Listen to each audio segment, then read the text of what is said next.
Brothers and sisters, good evening. History defines us. It determines who we are as individuals, as families and communities, and as a nation. Whenever I watch images of our past, it is clear to me that it is our shared history that has guided us through our most critical periods. It has defined and continues to define our mission as a nation. In our 56 years of independence, throughout the times of celebration and the times of sorrow, throughout the times of frustration and the times of joy, the heart and soul of our mission as a nation has remained steadfast to create a free and just society for our citizens, to create a Ghana that we can be proud to hand down to our children and grandchildren and all future generations. Ghana exists today not by accident, but by providence. We exist today because of the vision, hard work, and shared determination of our foremothers and our forefathers. They built the institutions of our government and designed our very democracy with our nation's future in mind. This country, our country, has always been fueled by patriotism. It is a patriotism that is visible all around us as we rally together at football matches, as we join hands at funerals of loved ones, as we support each other, even strangers, in times of emergency and disaster. It is a patriotism that is also expressed in our everyday lives, in the respect we show for one another's differences of opinion and religious beliefs, in tolerance we display for different political persuasions, ethnic and cultural traditions. Indeed, Ghana is known the world over for the richness of our diversity and our harmonious embrace of it. We have always held fast to the fact that we are first and foremost Ghanaians, with an abiding love of country. We have always held firm to our conviction that Ghana will work, that Ghana must work. My fellow citizens, my brothers and sisters, history has shown that Ghanaians have always possessed a distinct political maturity, one that has promoted stability in our own country and has inspired it in other countries on the continent and even throughout the developing world. We're going to demonstrate to the world, to other nations, Dr. Kwame Nkrumah, our founding father and member of the Big Six, declared at the dawn of our independence that we're prepared to lay our own foundation, our own African identity. Since our rejection of colonial rule, Ghana has endeavored to shape a system of governance that will be suitable for self-rule, a system of governance that will reflect our particular history, our particular African cultural inheritance, and our particular union of African peoples. Today is an important moment in the life of our nation. Over the course of the past 8 months, we have witnessed the evolution of the democratic process this nation utilizes to fulfill our mission of creating a free and just society. Dr. J.B. Dankwa, another member of the Big Six, once said, "The freedom to express an opinion and to act in terms of that opinion is not an abuse of power in a democracy. Free exercise of opinion on a political issue is the maximum expression of liberty and is never an abuse of power." The political maturity with which we have received the verdict announced today by the Supreme Court, coupled with our ever-present patriotism, will ensure that Ghana is the ultimate winner, not any one individual or political party. Victory must always speak to the success of our nation. Victory must always be for the people of Ghana.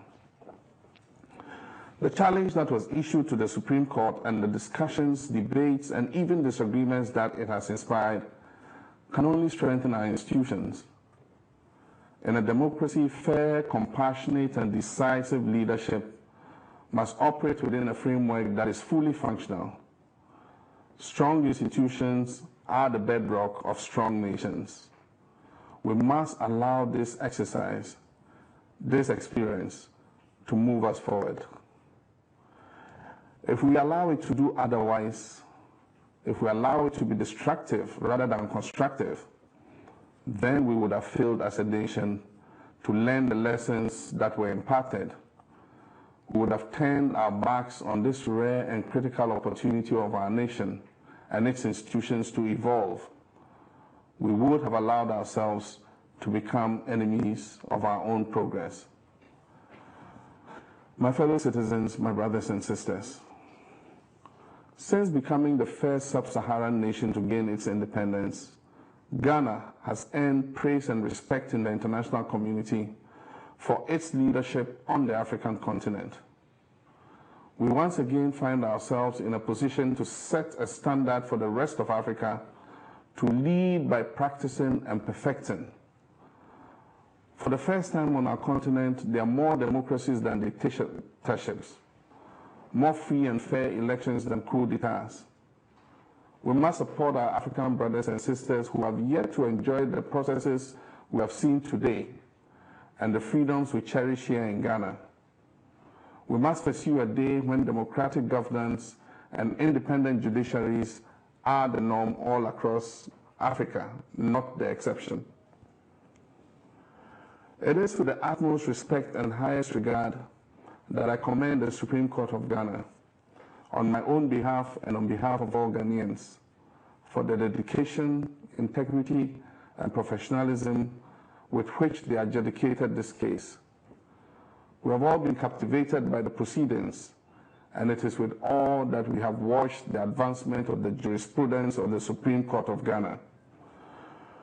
We have also in the process managed to turn ourselves into a nation of pocket lawyers and armchair judges, and in typical Ghanaian fashion, let the language of law enter our daily vocabulary. It is not uncommon now to hear teachers, professors, and senior citizens referred to as my lord, my lord. For taxi drivers, contractors, and seamstresses to discuss the face of the pink sheets. For farmers, doctors, and market women to make mention and request further and better particulars. Even children now are familiar with the term amicus curiae. This is yet another example of the interest we Ghanaians take in issues of importance to the betterment of our nation, of how deeply we are willing to invest in our self-education on these matters.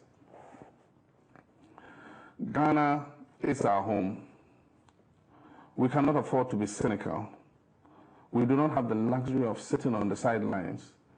We must all work to make Ghana work. I know that in the last 8 months, we have had several hurdles to overcome. Issues of governance, labor, energy, economy, education, and health. I know too that because the world does not stand still, when one goal is met or a mandate is delivered, over the coming years, from time to time, we'll continue to face our fair share of challenges. There are various reforms that must take place and bold decisions that must be made. I assure you that I'm prepared and committed to make those decisions and to ensure that those reforms are implemented. I would like to thank my legal team for the hard work and long hours that went into this case. I would especially like to thank them for their unwavering faith in the rule of law and their belief that in the end, come what may, justice will be served. I thank the media for their diligence, for constantly striving to meet their own ideal of accurate and responsible reporting, and not least of all, for holding government accountable for the promises that we have made. Promises that, despite the hurdles and setbacks that we have faced, we have begun to deliver and will continue working to deliver. Most of all, I want to express my gratitude and appreciation to the good people of Ghana for your patience, especially through the stretches of darkness and uncertainty. The days ahead of us will be brighter, and the opportunities for prosperity will be many. My fellow citizens, my brothers and sisters, this afternoon, Nana Akufo-Addo and I had a conversation, and I am assured that with the court case over, and the verdict announced, we can now, all of us, put this behind us and turn our full attention back to building this great nation. This government is ready to work for you. It's ready to work for all Ghanaians. It is my expectation that all Ghanaians are also prepared to work to uplift our nation, because Ghana must succeed. And if together we face whatever challenges come our way, our systems and our institutions will continue to be strengthened, our democracy will continue to grow, and our homeland Ghana will succeed. May God bless you, and may God continue to bless this beloved nation of ours. God bless our homeland Ghana. Thank you.